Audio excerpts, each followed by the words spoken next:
What do you mean the welders are working in 100-degree heat with no fans? Reddick froze mid-step, hidden behind a stack of steel panels. 3 weeks ago, Harrison was sitting in his corner office, sipping iced coffee and reading financial reports. His family had owned the fabrication company for over 40 years. 16 factory sites across the Midwest, employing nearly 400 people. He'd taken over after his father passed, but lately he'd been spending more time with spreadsheets than steel. The trouble started with a pile of vague complaints. High turnover at the Nebraska plant. Workers quitting mid-shift. Orders delayed. He'd asked his district manager, Paul, about it. Paul said it was just a few bad hires, and blamed it on Gen Z laziness. But something didn't sit right. Harrison decided to go see for himself. He picked the Omaha facility, the one with the most walkouts. He'd never met the team there. Most of the plant managers rotated every few years, and welders came and went. With a shaved beard, darkened hair, safety goggles, and a borrowed name, Mike, he slipped in as a new hire through a third-party staffing agency the company used. No one batted an eye. His first day felt like a punch to the chest. The heat inside the metal building was brutal. No AC, no airflow, just the roar of machines and the crackle of torches. Within an hour, sweat soaked through his clothes. He looked around, everyone else was drenched too. "Hey, Mike! You done with that seam?" a short, stocky guy shouted across the floor. "Almost," Harrison answered, trying to steady his shaking hands. His welding wasn't great, but he managed well enough to pass. "You'll get used to it," the guy said, wiping his forehead. "Name's Luis. Been here 4 years. You?" He kept his story simple. "Just moved from Des Moines. Needed the work." Luis nodded. "Hope you can take the heat. They cut the fans last summer. Said it messed with the air pressure." Harrison blinked. "They cut the fans?" Luis shrugged. "Yeah. And don't ask for water breaks. We just sneak 'em when the floor boss ain't looking." Later that afternoon, Harrison stood near the break room door, pretending to fix his gloves, when he heard the plant manager, Dale, talking to a shift supervisor. "I don't care how hot it gets. They got 2 arms, they can weld. We don't slow down for weather. But someone passed out yesterday, Dale. Then they shouldn't be working here. Simple." Harrison's stomach dropped. He walked back to his station, hands numb. Dale's words buzzed in his ears. This wasn't just poor management, it was dangerous. His father would have never allowed this. He barely slept that night. The next day, he kept his head down and his ears open. He started to see more an older welder named Derek coughing constantly near the ventilation shaft. A young woman, Jada, with burns on her hand from a faulty torch. When she asked to see the safety officer, Dale told her to rub some aloe on it and move on. Luis offered her his lunch gloves. "They're thicker. Use these until you get new ones. You'll get fired for that," she whispered. "Then they can fire me." Harrison watched that exchange in silence. His chest tightened. These people weren't lazy. They were surviving. At lunch, he sat with Derek and Jada. They didn't know who he was. They talked freely. "I used to love this job," Derek said. "Now I feel like we're disposable. Corporate doesn't care," Jada added. "They don't see us. They don't hear us." Harrison stared at his food, not answering. The third day, the temperature hit 103. Inside the plant, it felt worse. One of the welders, a skinny guy named Travis, collapsed near the welding bay. Luis ran over, yelling for help.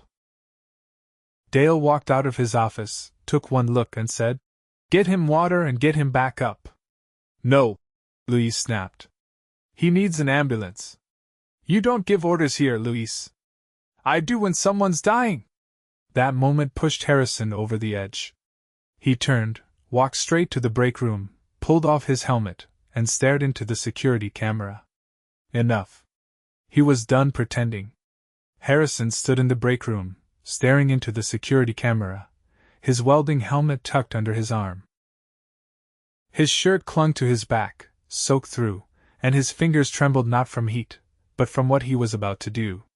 He waited until the red light on the camera blinked, confirming the live feed. Then he spoke. "Dale, if you're watching this, and I know you are, get everyone out of the welding bay. Now. Travis needs medical help, and no one's lifting another tool until he gets it." He didn't raise his voice. He didn't have to. By the time he stepped back onto the floor, two things happened at once. Someone had called an ambulance, and Dale stormed out of his office like a kettle coming off the boil. "Who the hell do you think you are?" Dale's boots pounded across the concrete. Harrison didn't flinch. "You'll find out soon enough. But for now, I'm telling you this stops here." The medics arrived minutes later and wheeled Travis out on a stretcher. Half the floor watched in silence, the other half kept working, too afraid to stop. Dale turned to the shift supervisor. "Get everyone back on task. I want orders moving." "No," Harrison said, stepping between them. "Nobody moves until I say otherwise." Louise stood up from his station. "You heard him." Then Jada followed. Then Derek. One by one, the machines fell silent. Dale's eyes darted between the workers. "You're all making a mistake." "No," Harrison said. "You already did." He stepped forward, pulled a folded ID from his back pocket, and held it out. Harrison Reddick. CO. Dale's mouth opened, but no sound came out. Luis rubbed his jaw. "You're serious? That's you?" Jada blinked at him. "You've been working with us." "Welding. In this heat?" "I needed to see it for myself." Dale took a step back. "Look, if there were issues, there are issues." Harrison cut in. "And you've been at the center of them." The room was dead quiet except for the hum of overhead lights. "Your time here is done," Harrison said. "Clear your desk. Now." Dale hesitated, then turned and walked toward his office without a word. Harrison turned to the shift supervisor. "What's your name?" "Marcus." "Take charge. Temporarily. Keep everyone off the floor until I meet with them." Marcus nodded, stunned. Harrison turned to the workers. 15 minutes. Break room. I want to hear everything." They didn't cheer. They didn't clap. They just nodded quietly, seriously, and began filing in. Inside the break room, people sat on upturned crates, lunch benches, even the floor. The buzz of conversation filled the space, low and cautious. Harrison stood by the wall, arms crossed. "I came here because reports didn't match reality. I saw the numbers, the turnover, the delays. I asked for answers. What I got was spin. So I came to see it myself." Derek leaned forward, arms resting on his knees. "You saw what we've been living?" Harrison nodded. "Yes. I did." A younger welder named Brian raised his hand. "Are you gonna shut us down?" "No," Harrison said. "But I'm not pretending this place doesn't need fixing. First step is listening. Second is action." Jada looked up from where she sat Saturday. "You'll need more than fans and water coolers. Half the torches spark out mid-job. We patch them ourselves or we wait weeks," Luis added.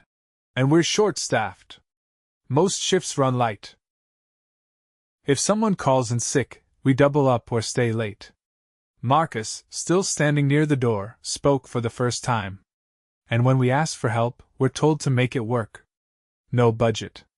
No backup." Harrison took it all in. "Starting tomorrow, I'm sending in a full audit team. Safety, equipment, staffing. Everything. And every single person here will be interviewed off-site, confidentially." Derek asked, "You going to replace Dale with another outsider who doesn't care?" "No," Harrison said. "I'm not making that mistake again." He scanned the room. "We'll be promoting from inside. Someone who understands the work, the people, and the pressure. Someone who earns trust, not demands it." Luis shifted in his seat. You'll need corporate to approve all that. I am corporate, Harrison replied. There was a pause. Then Jada said, You really welded with us. I did, Harrison said. And I wasn't good at it. But it was the only honest way to learn. The group began to relax, just slightly. The tension didn't vanish, but it cracked. After the meeting, Harrison requested a full site walkthrough with Marcus and one of the lead welders, a quiet woman named Rena, who rarely spoke but moved like she had memorized every inch of the plant.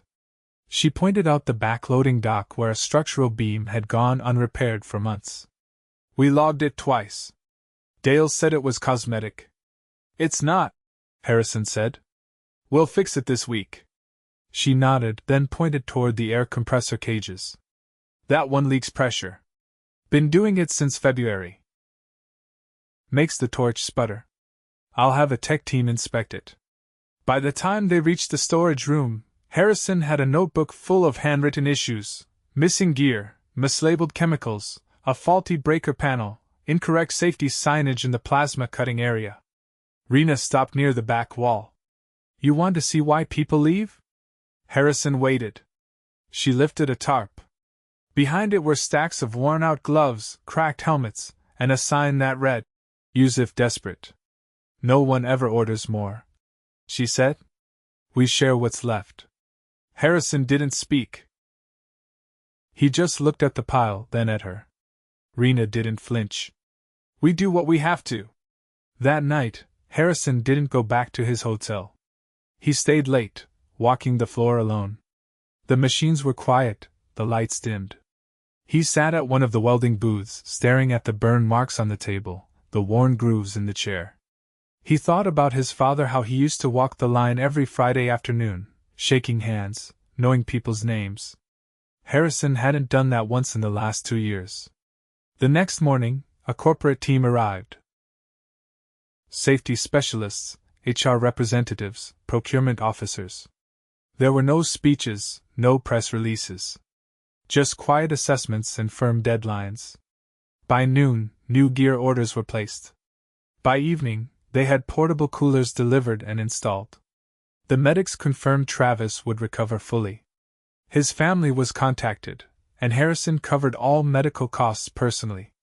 The following day, Harrison called a private meeting with Marcus.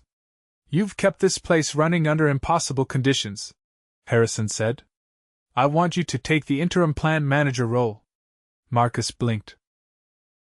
I'm not a manager. You've been doing the job already.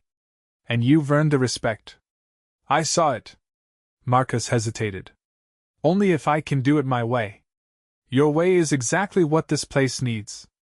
Marcus nodded slowly. Then I'll do it. Harrison made one more stop before leaving the building that night. He found Luis near the back, helping load fresh supplies into the tool lockers. You stood up when it mattered, Harrison said. Luis wiped his hands on a rag. Didn't think I had a choice. That's what leadership looks like. Harrison paused. How would you feel about heading safety for the site? Luis froze. Me? You've been doing it unofficially. I want to make it real. Luis nodded slowly. Then yeah. I'm in. Before heading out, Harrison paused at the time clock. He looked at the names, the shifts, the hours. He'd memorized those numbers before, but they never meant anything until now. He didn't say goodbye. He just walked out, already planning the next visit. Not as a boss in disguise, but as a leader ready to listen. The following week, Harrison returned to Omaha with no disguise, no borrowed name, and no helmet. He wore jeans and a button-down shirt, walking into the plant just after the 6 a.m. shift change. The workers barely looked up at first, until someone nudged Luis, who was checking a newly delivered gear crate. Luis turned, saw him, and gave a quiet nod. No applause. No fanfare. Just a quiet acknowledgement that the man who'd been sweating beside them last week had come back and that he hadn't forgotten. Harrison headed straight to the small office Dale used to occupy. Marcus was inside, mid-call, pointing at a maintenance log. He ended the call quickly. Morning, Harrison said. Marcus stood. Plant's running. Barely. We're still short on welders, and the inspection team found 2 compressor valves that need to be replaced. I'm keeping them offline until the replacements arrive. Good call. How's the team holding up? Working hard. Still cautious. They should be. Marcus handed him a printed list. We've got 6 people out with heat-related issues over the last month. 2 have filed formal complaints. HR's already reached out. Harrison scanned the list. Any progress on referrals or hiring? Some. But word travels fast. No one wants to walk into a furnace. Even with better gear. I've approved a proposal for installing evaporative cooling along the welding lanes. Should arrive next week. Marcus raised an eyebrow. That's not cheap. Neither is replacing your workforce every 3 months. Marcus leaned back in the chair. You're serious about fixing this? I didn't come here for a PR stunt. Marcus didn't smile.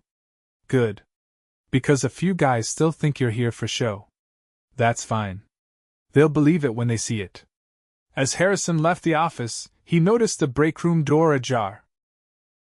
Inside, Rena stood near the vending machine, writing in a small black notebook. She glanced up, then returned to her page. Inventory notes? He asked. No.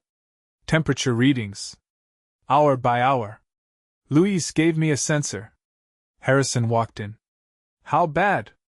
Peaked at 106 yesterday between bays 3 and 4. We're rotating welders every 90 minutes now. Who's managing the rotations? I am. Louise is handling equipment checks.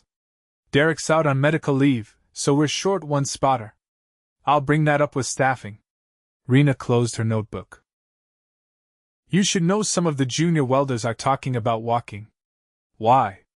Not because of the heat. Because they don't believe any of this will last. They've seen promises before. Harrison leaned against the wall. What would convince them? Longevity. And someone willing to fire the people who let this happen.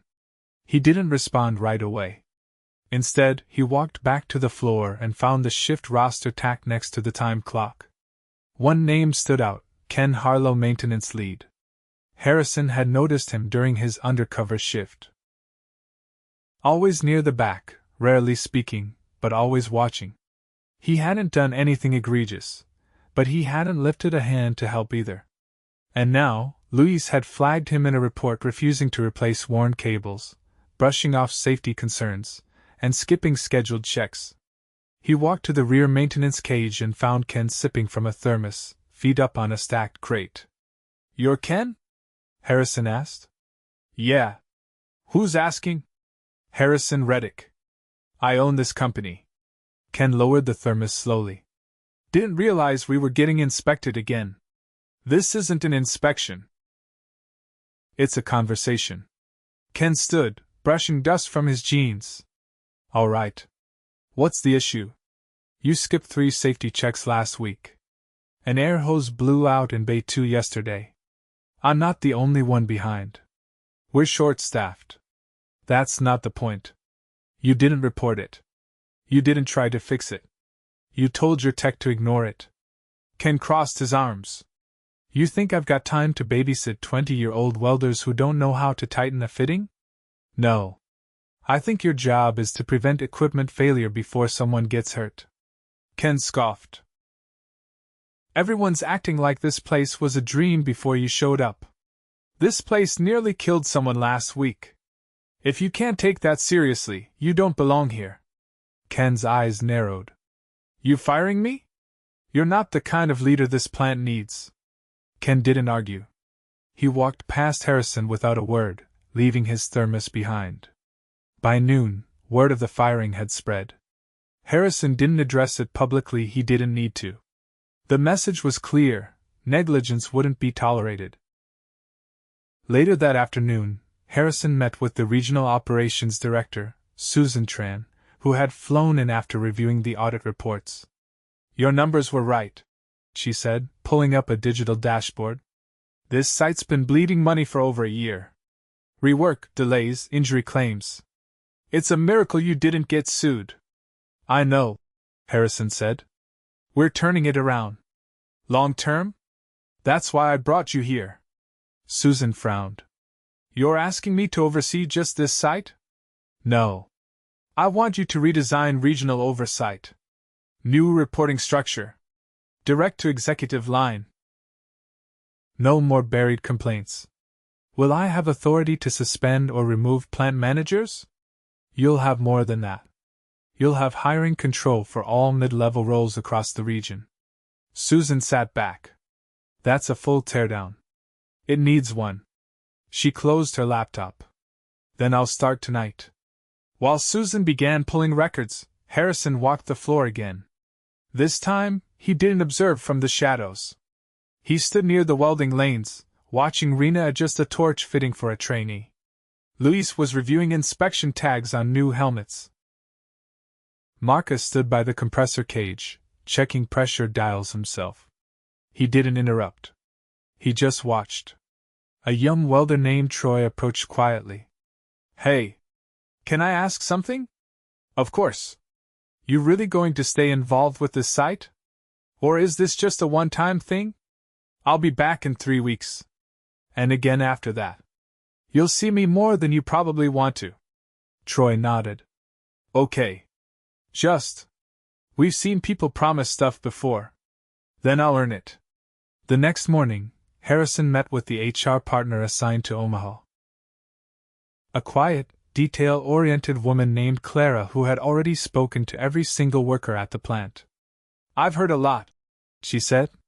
Fatigue, fear, frustration. But also loyalty. Some of these folks stayed through conditions that would have sent others running. They deserve better. They also want to know how you'll handle promotions. A few are worried it'll still be about who's loudest. It won't. It'll be about who shows up, who takes responsibility, who makes others better. Clara nodded. Then I have a list for you. They went through names. Rena, for technical training lead. Luis, already shadowing the new safety auditor. A younger welder named Jada, who had started mentoring new hires without being asked. Harrison approved every recommendation.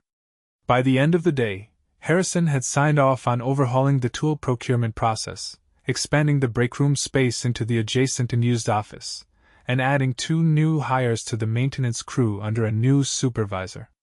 None of it was flashy. But it was real. That evening, he sat outside the plant, watching the sunset over the lot. Rena walked out with her gear bag slung over one shoulder. You're still here, she said. So are you.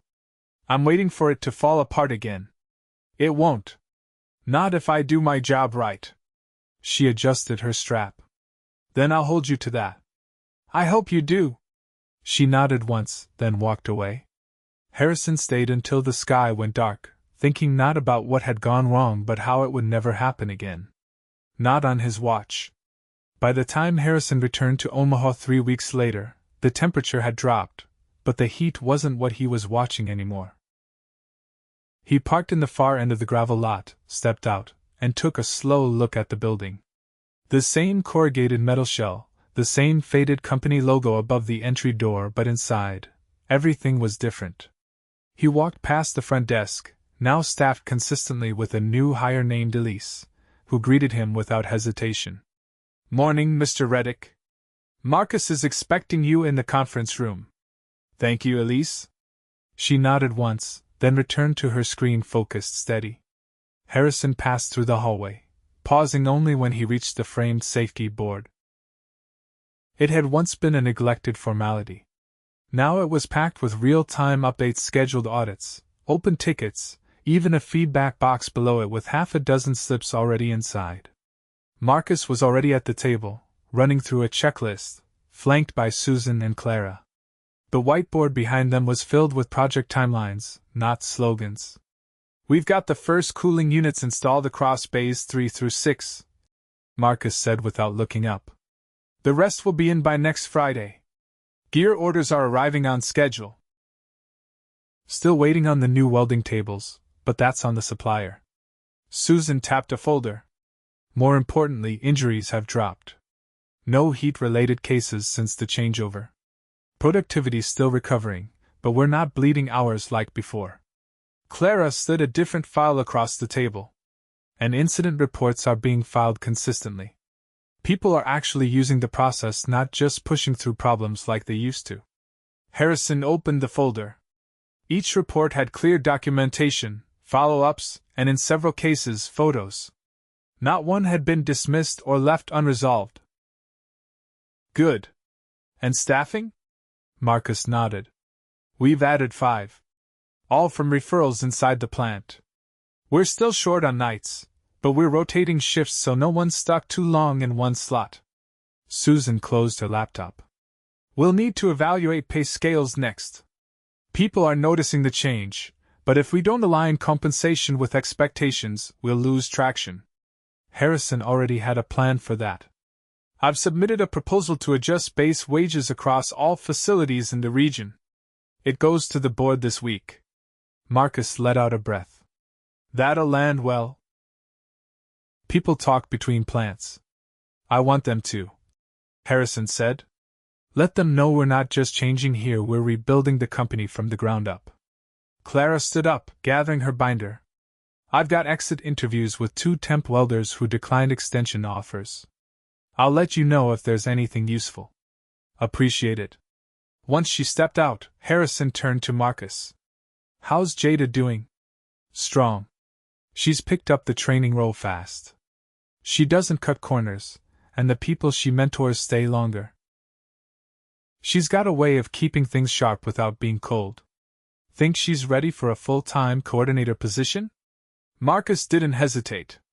Yes. And she won't ask for it, so you'll need to offer it. Done. They stepped out onto the floor together just as the second shift was clocking in. The air was cooler now, not just from the new ventilation but from a different kind of atmosphere. People moved with purpose. There was still fatigue, still pressure, but less resignation.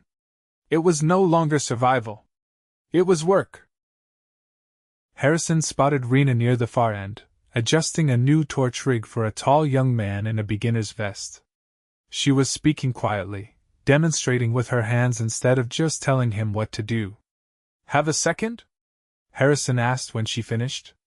Rena stepped aside. What's the update? I want you to expand your role. Officially oversee all technical onboarding for the region. We'll build you a team, pull you off full-time welding. You'll have authority over training protocols, equipment standards, and tool evaluations. She didn't respond immediately. You've built the baseline here, he added. Now I need it everywhere. Rena crossed her arms. Will I have the authority to reject equipment if it doesn't meet spec? You'll sign off on every order before it's finalized. She nodded once. Then I'll do it. Behind them, the new hire struck his first clean weld. Rena didn't look back, but she knew the sound. He's going to need better gloves by the end of the week. I'll make sure he gets them. Later that day, Harrison asked Luis to meet him in the east loading bay. They stood next to 2 pallets of new safety gear, freshly tagged and inventoried. You've kept this place from falling apart, Harrison said. And you did it before anyone asked you to. Luis shrugged. I just did what I'd want someone else to do for me. I want to move you into a formal safety and compliance role. Full-time. With a direct line to Susan and the exec team.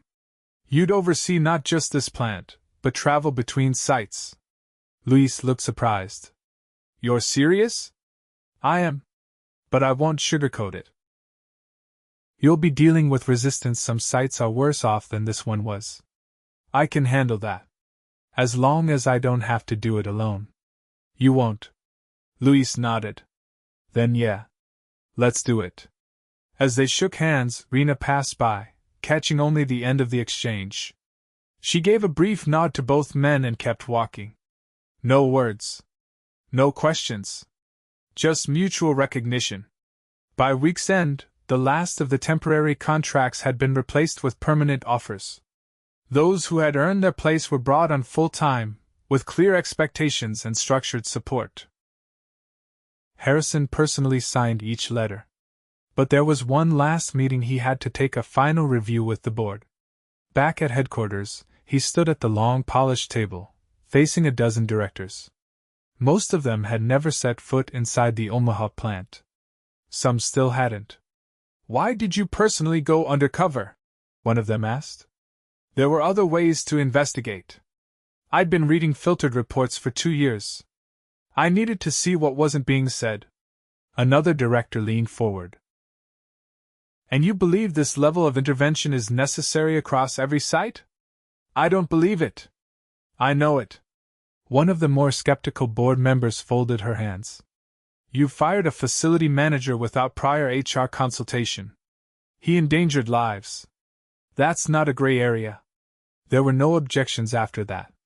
Just silence. Harrison continued. "This company was built by people who knew what it felt like to sweat through 12-hour shifts and still take pride in their work. Somewhere along the way, we lost that. I won't let it happen again." The board approved his reform package unanimously. 2 weeks later, Harrison returned to Omaha one last time, this time not to inspect or investigate, but to stand in front of the team and recognize them.